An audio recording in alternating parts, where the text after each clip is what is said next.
Welcome to the Dell PodFerence After Show. I'm your host, Jill Schlesinger. I'm from the Jill on Money podcast.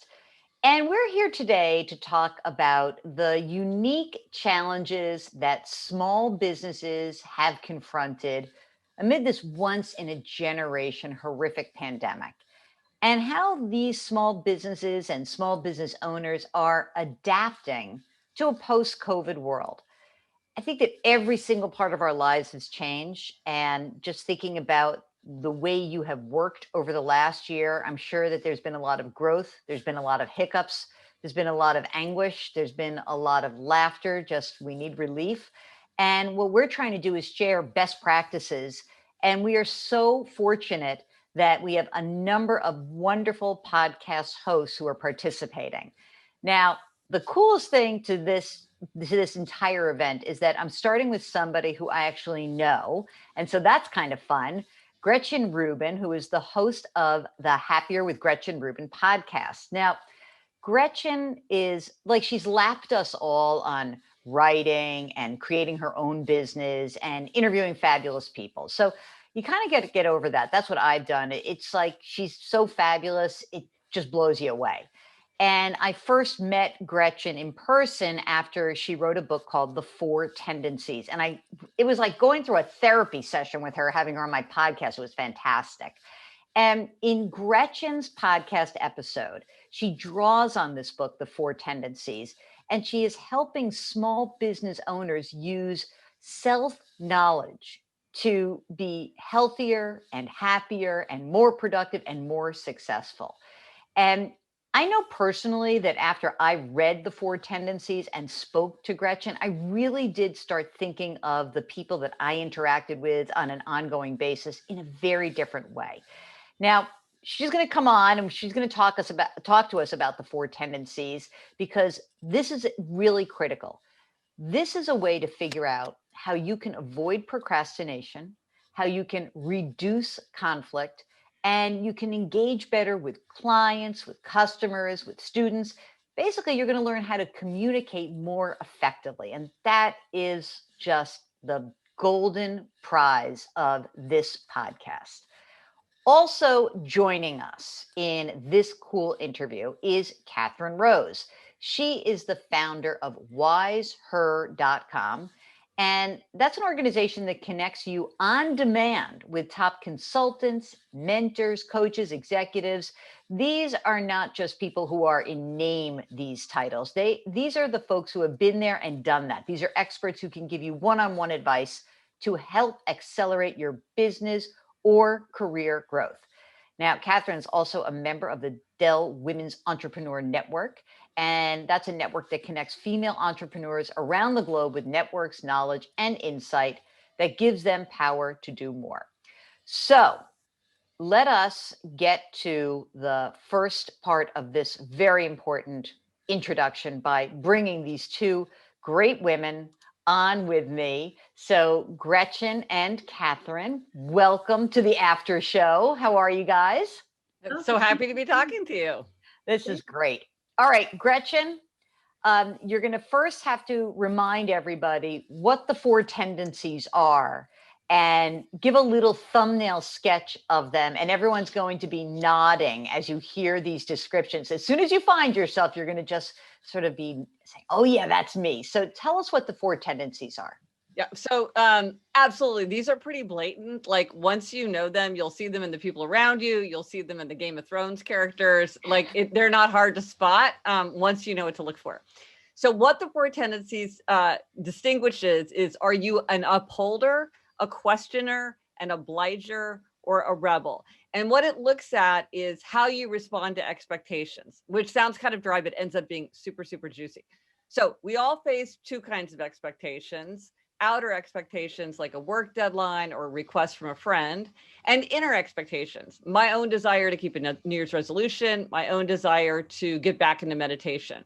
So depending on whether you meet or resist outer and inner expectations, that's what makes you an upholder, questioner, obliger, rebel. So upholders readily meet outer and inner expectations. They meet the work deadline. They keep the New Year's resolution without much fuss. They care what other people expect from them, but their expectations for themselves are just as important. They love things like calendars and to-do lists. They're very focused on execution. So their motto is, discipline is my freedom. Then there are questioners. Questioners question all expectations. They'll do it if they think it makes sense. They resist anything arbitrary, inefficient, unjustified. They have to know why. They tend to love to customize. They want data and research.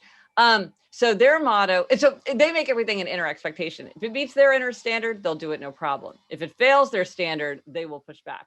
So their motto is, I will comply if you convince me why. Then there are obligers. This is the biggest tendency for both men and women. Obligers readily meet outer expectations, but they struggle to meet inner expectations. And I got my insight into this when a friend said to me, I don't get it. When I was in high school, I was on the track team and I never missed track practice. Why can't I go running now? Same person, same behavior. Well, when she had a team and a coach expecting her to show up, she did it no problem. But when she's trying to go on her own, it's a challenge. To meet inner expectations, obligers must have outer accountability. You want to read more, join a book group.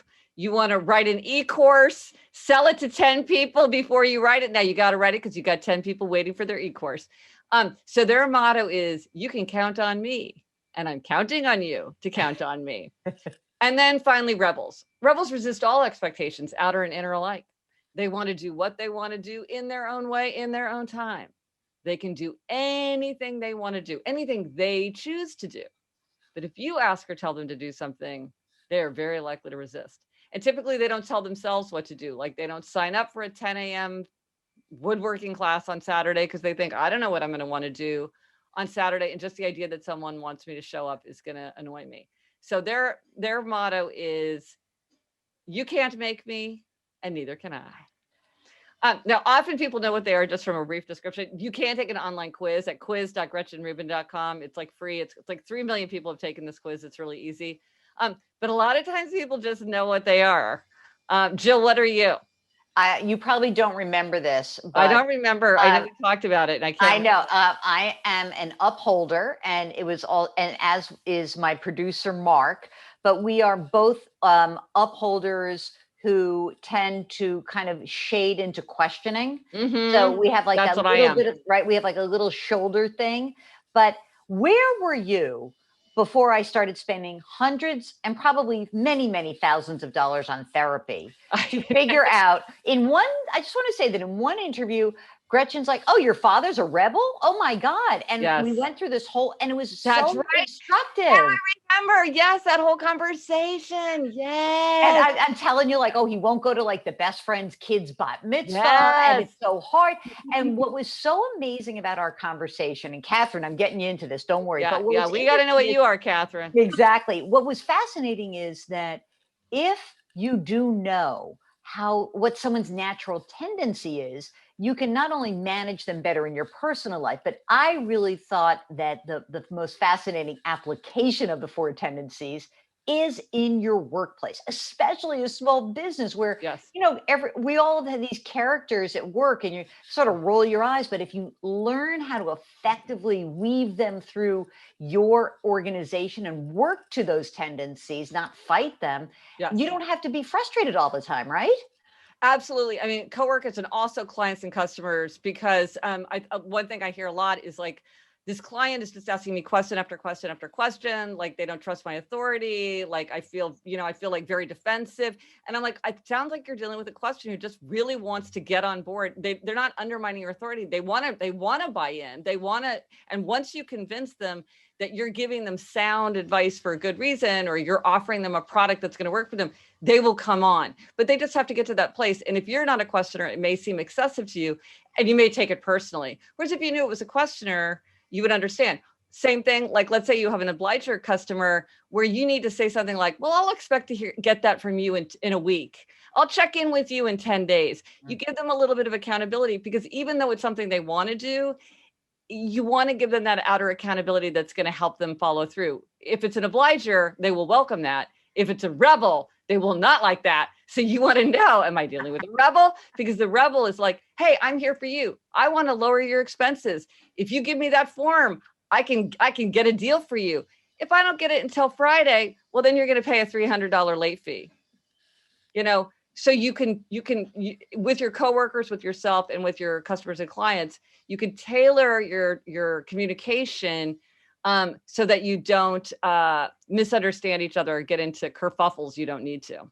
Okay, Catherine, what have you found out about yourself? Because you didn't realize by co-hosting this after show that you were going through a therapeutic experience, but welcome to your therapy session. What are you feeling when you hear these tendencies? Well, what's really interesting to me is I thought I was an upholder or a questioner, and when I took the quiz, I was an obliger.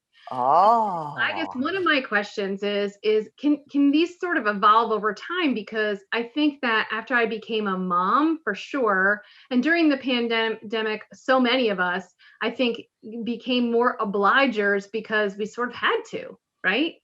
But I definitely am like the questioner obliger, but I thought for sure I was an upholder. So, the quiz showed me out. So, well, the fact is, with time and experience, a lot of times they kind of look like their tendency has shifted, even though it hasn't. And what happens with a lot of obligers, and maybe this describes your experiences, they figure out over time that they do a much better job following through with things if they have outer accountability. So without consciously realizing that's what they're doing, they sign up for a class, or they work out with a trainer, or they teach a class. A lot of times obligers will teach something, or like I worked with an obliger who would offer things for sale in order to get people to sign up for it, and then would feel like, okay, now I'm on the hook. I have to create that.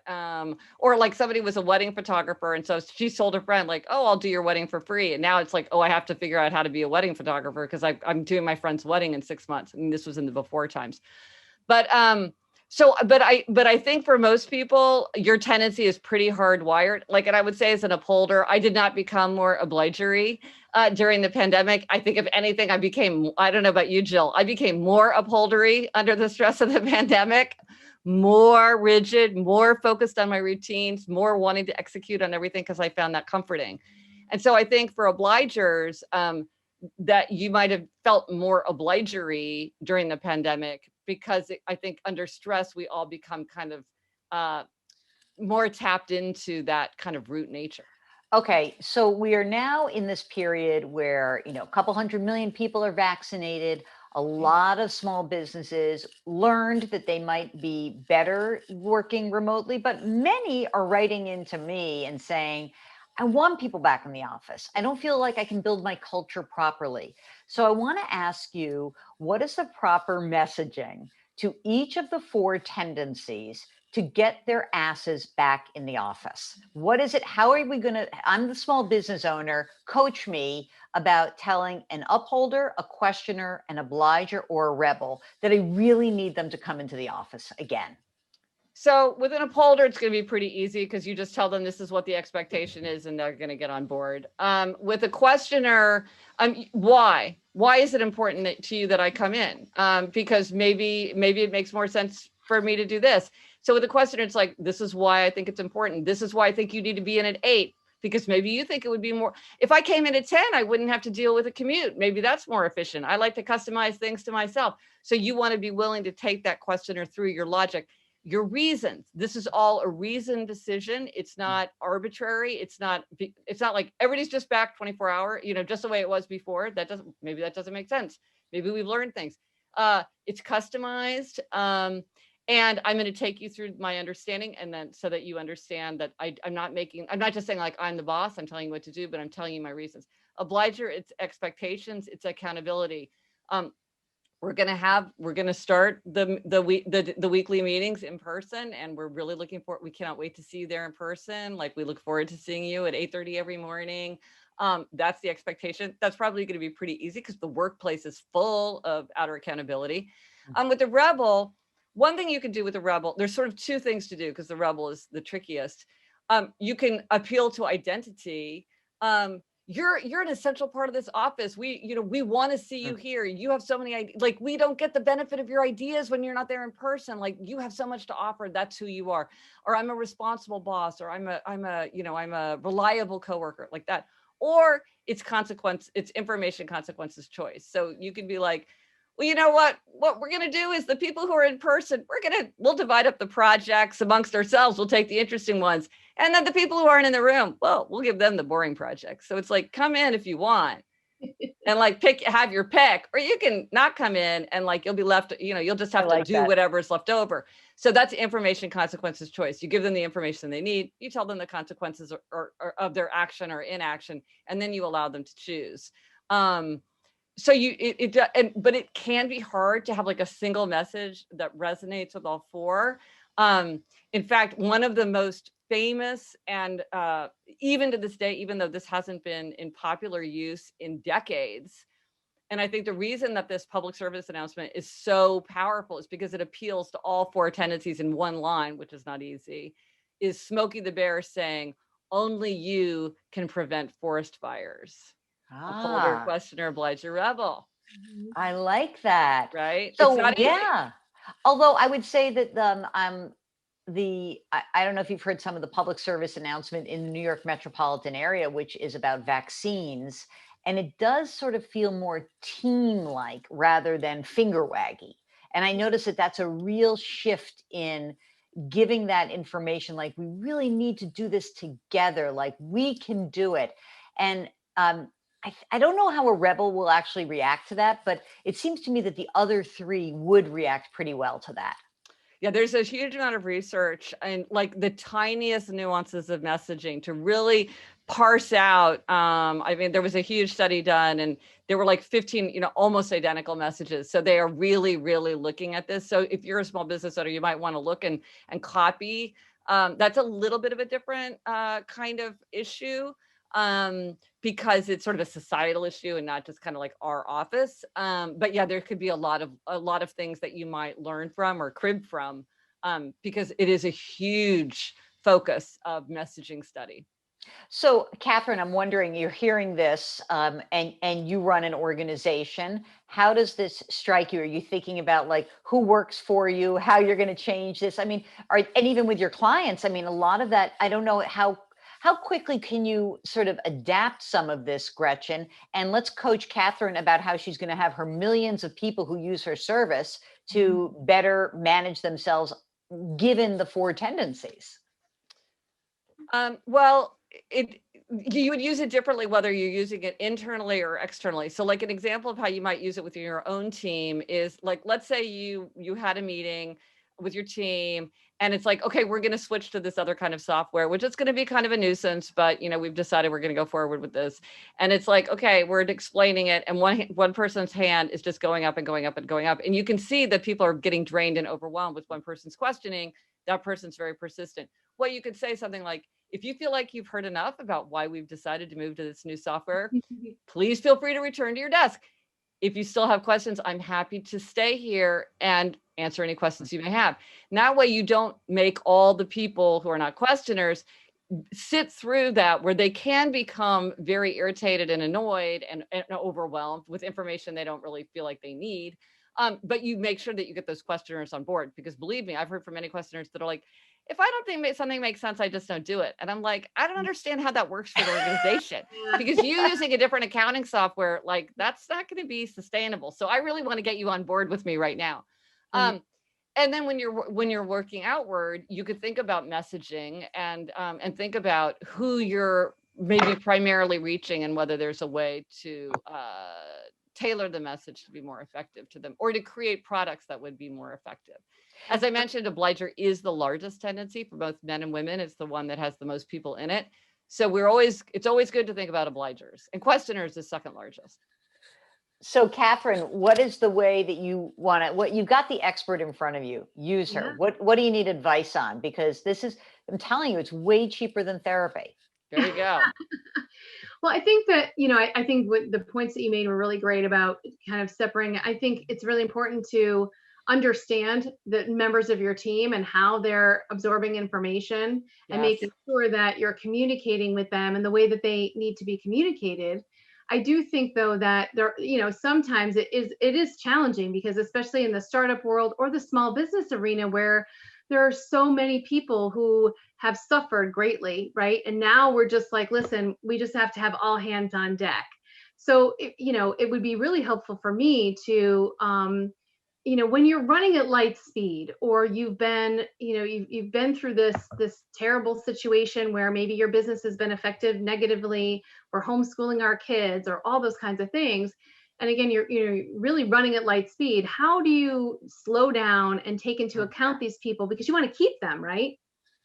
Yes.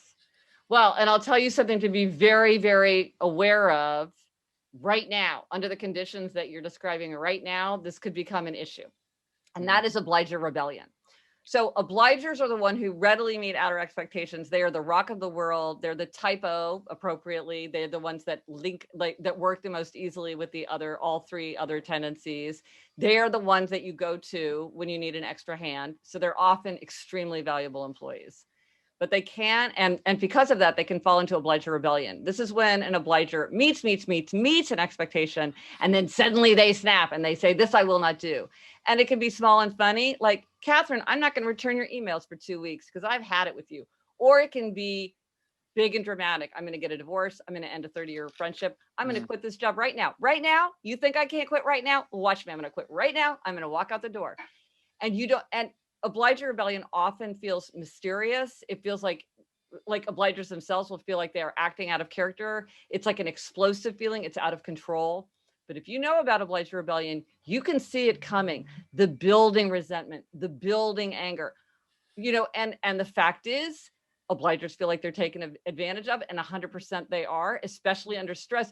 I don't want to have to answer a million questions. I don't want to have to deal with your what you feel like doing. I want the person who's just going to get it done for me. So one person ends up on 10 committees and other people are only on 2 committees. And one person does all the staying late 5 days a week, and one person's going home every day at 6. That's not fair. Right. And if you have that building anger and resentment, you can risk obligatory rebellion, and you may lose your most valuable and reliable employee because they felt like they were ignored, exploited, unheard, neglected. And so it's really important, coworkers, especially bosses, to look around and say, are things fair? Am I taking advantage of someone's cooperativeness and just good spiritedness and let's get this done? Because at a certain point, it can become unsustainable. And you could lose somebody who's very, very valuable to you. And without any warning. This isn't like, let's sit down, we need to talk it over. It's like, you know what? You're dead to me. This is over. I've had it. And so you want to watch out for that. And when things are really stressful, that's when you tend to go to that go-to person. And then maybe the less cooperative people kind of get a little bit of a pass. You want to make sure that you keep things fair, and that you're seen to be trying to keep things fair, and saying things like, you've been working so hard. I don't want you to stay. This is not for you. You're already doing too much. This is for other people to figure it out. Or you need to come to me with the plan of when you're going to take your vacation day, because you can't keep this up. You might need to help somebody take that break and keep things sustainable, because a lot of times obligers really will, they'll meet an outer expectation, and then kind of it explodes. So I have we have a Q&A, and we have some questions that have been coming in, and this is an interesting question. Gretchen, are there complementary types of people that work well with certain bosses? So, for each of these 4, I'm kind of I don't know, I guess you do have rebel bosses, but they usually don't stay they don't stay bosses for as long as they used to, right? No, they often start their own businesses because they don't want, they're good at, rebels are often very good at giving orders, but they don't want anybody to tell them what to do. They're often very entrepreneurial. Okay, so talk about, are there complementary types of people that certain bosses should be trying to work with, especially in the early stages? Let's talk about that. There's just a few people around you, and you're the so let's keep using Catherine, right? She's the obliger. Who should her first hires be? Well, there's so many aspects of a person's nature that make them a good hire. I mean, you couldn't just say like, oh, hire one questioner, two upholders, and whatever, because there's so many things. I would just hire obligers because I was like, well, then everybody gets stuff done. But you know what? But this goes to the reason why we need a mix, because you need some questioners who are like, why are we doing this at all? Why are we spending our money? Why are we listening to them? Why is this on the agenda at all? They can feel like bottlenecks sometimes, but they're so valuable because they're the ones who stop us from wasting our valuable time, energy, or money. And upholders are the ones who are like, I can't do that. I got to go home at 6. And so in a way, you don't have to manage them in the way that you have to like watch out for obligers, because upholders have that own thing where they'll push back at a certain point. And the rebels remind all of us that we're more free than we think. Like, they're the ones that are like, let's ignore the rules and do our own thing. And sometimes that's exactly what you need to do. But I will say this in terms of complementary styles. If you're starting with a rebel, let's say you are a rebel boss, and this is true in work teams, like a founding team, or also in romantic relationships. If one person is a rebel, almost always the other person is an obliger. That is by far the dominant pattern. If one person's a rebel, the other person's an obliger. As I said, obligers, though, are the ones that team up the most easily. So if you're an obliger, you're going to work well with all three of those tendencies. If you're an upholder, and Jill and I talked about this on her podcast, if you've got an upholder, the upholder rebel tends to be a very difficult situation because they just see the world in completely different ways. Upholders value spontaneity. They kind of just like want to do what feels right at the moment. Like they get very, they think, this is what I want to do. Here's my vision. Now let's go do it. And upholders are like, but wait, we had a different mission statement and I had my whole day planned out. And like, I don't understand the ambiguity of where you're taking this. So it can be hard for them to work. Upholder rebel, I would never say never. I work with many, many rebels, but you want to be very conscious of it and just be aware of how their approach might be very different from your own approach. And especially if you're a boss, you want to understand how certain things that feel very natural to you as a way of working might be very difficult for others to work with effectively or to do their best, I should say. Gretchen, after you've done all of this research and you've now talked to so many people and you've had so many people reach out to you about, with your podcast, I'm wondering, what do you see as some of the big takeaways about the pandemic, what it's done to each of these 4 tendencies, and how we move to this next place? What is it that you're seeing? What I've seen, and this is what everybody's seen, is this was just a massive disruption in everyone's way of working. And sometimes it was for the better and sometimes it was for the worse. And you could see how with different people, they had different results. Like for some people with the pandemic, they were eating so much more healthfully. And I would hear from people like, now that I'm not commuting, like I always valued making healthy meals for me and my family, but now I really have time to do that. And so we're eating so well. And I'm wondering, how am I going to do that when I have to go back to my commute? Other people were like, oh my gosh, I'm eating terrible. My whole family's eating so badly. We're just like in the kitchen all day long. It's chips, chips, chips, chips, chips. And I'm never more than 10 steps away from the next treat. And so it's sort of all over the place. But what's true of everybody is this disruption. And so you might have had an obliger who was really exercising well, because it's like every day at my lunchtime, my coworker and I would go for a walk for 40 minutes, and she relied on me to do it, and I relied on her to do it. And so this worked great, and it was wonderful. But now that I'm at home and I don't have anybody to walk with, I've completely fallen off with that. And so I think for all of us, it's to say, okay, now that things are starting up, this is a huge opportunity, because whenever you go through a transition, whether it's in a relationship or you move houses or you move jobs or whatever, you have a clean slate, and that makes it much easier to have new habits come in. So I would say everybody, no matter what your tendency, in advance, think, what do I want my life to look like? What do I want my daily habits to look like? And the very first day, that very first week is key. Cement it in. If you want to go for a half an hour walk around the neighborhood every day before you leave for work, and you've never done that before, Monday is the day to do it. Tuesday is the day to do it. Wednesday is the day to do it. And Thursday, it's just part of your day. But a lot of times people are like, well, I'm just going to ease into this new schedule. Like, I'm just going to like get my groundings and like figure it out. And then I'll work in these habits. But by then it's too late. You're already going to the vending machine every day at 4:00. Like, you've done that 3 times in a row. That thing is solid. So you want to really think, like, what do I want to do? Do I want to bring my lunch in from home every day? Do I want to have a home cooked meal instead of going out for fast food? Do that first week, start that new habit, and then you start building it in. Or if there's a bad habit that maybe you had in the past, you're like, you know what? I used to always go to that bakery across the street from my office. It's like, they always had something new and wonderful. Just say to yourself, I'm never going to go back. I'm never going to put one foot in the door. If I never put one foot in the door again, I'll never have to fight that. And pretty soon you won't even notice that it's there. A month later, your brain will stop sending you like, why don't you go to the bakery messages? Because it's like, oh, we never go to that bakery around here. So I guess I'll just like bring that signal down. So you really want to take advantage of these first times back to get things set up the way you want.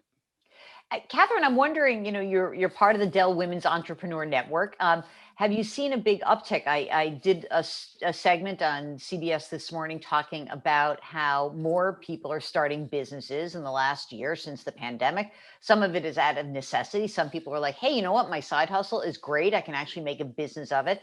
So have you seen an uptick in people reaching out to you? Yeah, so I mean, I've been a DWIN champion, a Dell Women Entrepreneur Network champion for many years, been a member for many years. And yes, I mean, we are constantly seeing new folks coming in because they want that camaraderie, right? They want that, the community to be able to bounce ideas off of and to be able to share different kinds of experiences. And you're right. I mean, oftentimes, especially for women, we either start businesses by circumstances or by design, right? And a lot of us, because through the pandemic, there was an enormous amount of women pushed out of the workforce, and now they're trying to figure out what their next thing is. And a lot of them are starting their own businesses. I think that's so great. And I think that even if it is that moment where you've had this terrible year that has made you look within yourself, and maybe if you are a questioner, you say to yourself, well, why am I doing this? Or if you are an obliger, I have been quite, I've been doing what is supposedly the right thing. And actually, I'm not that happy. So, Gretchen, what have you seen in the aftermath of the pandemic, or as it sort of was clear that it was coming to an end, that there was a light at the end of the tunnel? What are the messages that you're hearing from people who listen to your podcast and are engaging with you? No, absolutely. I think I think this has been a huge period of self-reflection. This is like New Year's resolutions times 100, because I think for a lot of people, the disruption and kind of also like less travel, like just sort of the not moving around of it, the slowness of it gave people an opportunity to step back and think, what do I want? And what is working for me? And maybe if I had a side hustle, like now I have time to like build that that landing page that I always said, or I have time to write that ebook, or I have time to think about, how I can make my product more efficiently. I've heard of a lot of people who did learning, like they learned how to do something that really helped them up their game, like get training or get certified, or like learn how to use a tool that maybe in the end will pay. We all have had this where, there's a tool that if you would learn how to use it, it would make you so much more efficient, but you're too busy to learn the tool that would actually lighten your load. So I think for a lot of people, they kind of made these investments in themselves.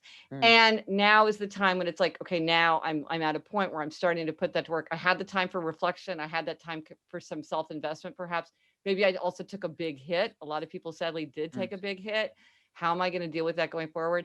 Whether I'm going to move and live with my parents, or I'm going to, there's all kinds of things people are doing, but I think a lot of people are considering bigger solutions, bigger options than they were before, because this was just kind of a big stop and look around moment for everyone.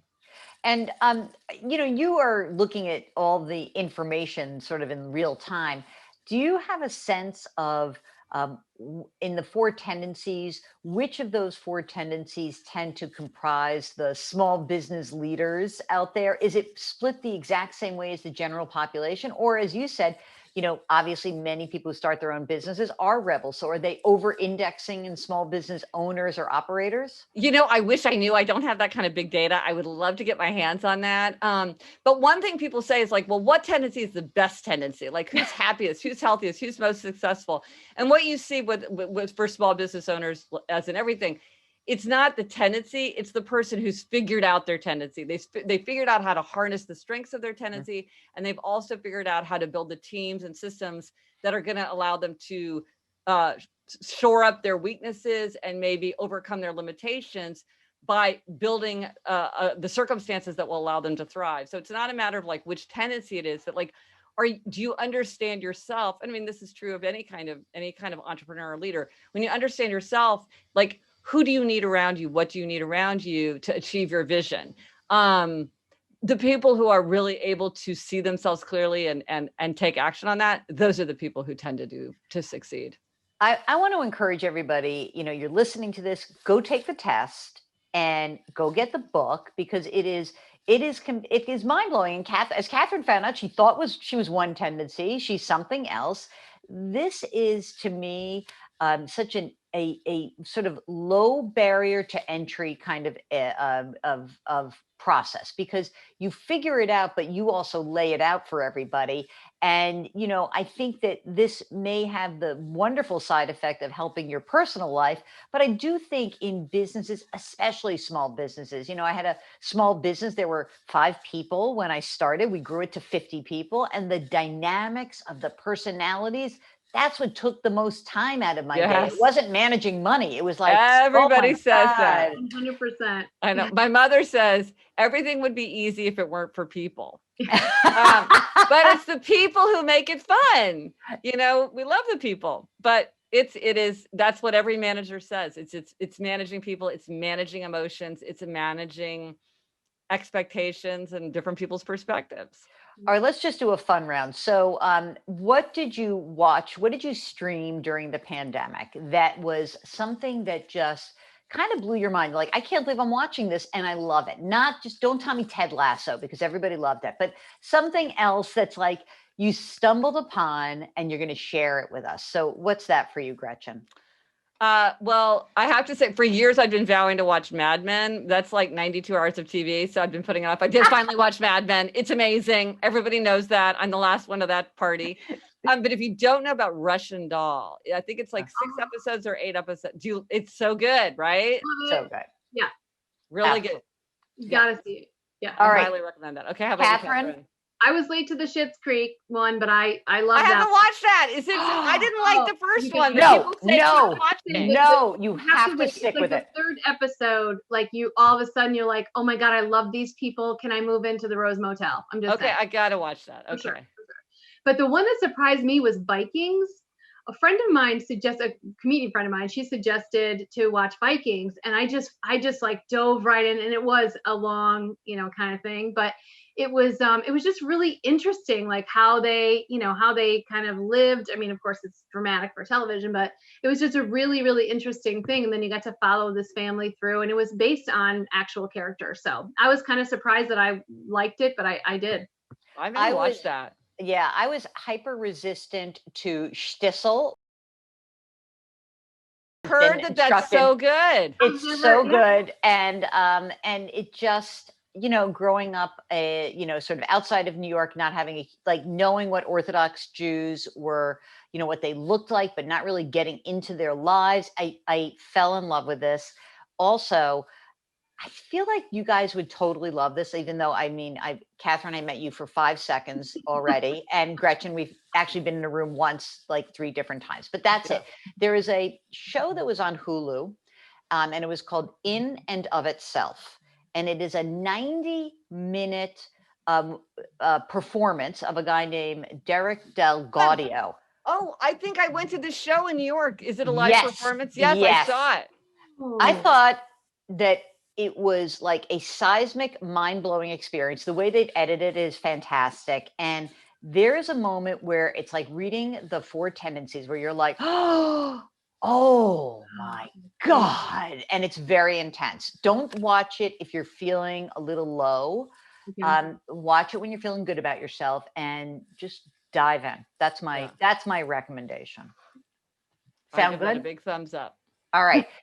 Catherine Rose, where can people find what you do? How can they start getting mentored by fabulous people like you? So come to wiseher.com, and we have thousands of experts from 26 countries that are there to help anyone, in business or professionals, to accelerate their business or career. We are a social enterprise. So we give a portion of our proceeds back in the form of grants. And all of our experts agreed to take a low bono fee, which is less than they would normally charge. I love that phrase, low bono instead of pro bono. So they're low, because we want people to get paid, right? People need to get paid. But obviously, especially now, a lot of small businesses and some professionals, it might not fit into their budget, the normal rates. So they all agreed to take a low bono fee, and we give back, as I mentioned, a portion of our proceeds in the form of grants. I'm also on the Dell Women Entrepreneur Network. It's free to join that as well. And you go ahead and you can connect with me there as well. Okay, and Gretchen, everyone has to subscribe to Gretchen's podcast, that Happier with Gretchen Rubin. And where can they take the 4 tendencies test, please? Yeah, it's quiz.gretchenrubin.com. Or if you just go Gretchen Rubin quiz, it'll pop up. And again, it's free and very quick, and you'll do it. And then I'm all over social media, Gretchen Rubin. I love hearing people's insights and questions and comments, so hit me up. And then on my site, gretchenrubin.com, there's all kinds of free resources and blog posts and information and all kinds of, PDF guides to the 4 tendencies at home, at work, healthcare, spouse, sweethearts, more there than you would ever want to read. Oh, no, it's all excellent. So I want to thank you both, because this has been fantastic. And I feel always enlightened by being around really smart people. Specifically, I just want to put a plug in for the ladies. It's very nice to be with strong women. And Catherine, I really love that idea of the Dell Women's Entrepreneurial Network. I think it's very cool. So thank you both. And thanks for participating in this PodFerence and in this after show. It's been a blast. Oh, it's so fun to talk to you. Thanks so much, Jill and Catherine. Small businesses are always looking to educate themselves on the best ways to have meaningful interactions with their consumers. That's why Dell Technologies assembled an all-star lineup of podcasters to create this year's virtual conference to share advice and inspiration for small businesses. Dell Technologies is here, from keeping you connected while working remotely with Windows 10 and Microsoft Teams to providing relevant content for businesses. Follow along with all episodes of the Dell Technologies PodFerence on the Odyssey app, Spotify, or Apple Podcasts. And I want to thank you for joining us for the Dell Technologies PodFerence After Show. To find more participating podcasts like the ones we discussed today, all you have to do is search for Dell Technologies PodFerence on the Odyssey app, Spotify, or Apple Podcasts at the end of this episode, as well as on the Odyssey YouTube channel.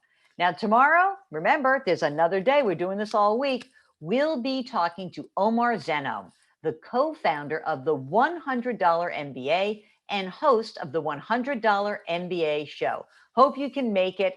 Thanks for watching today.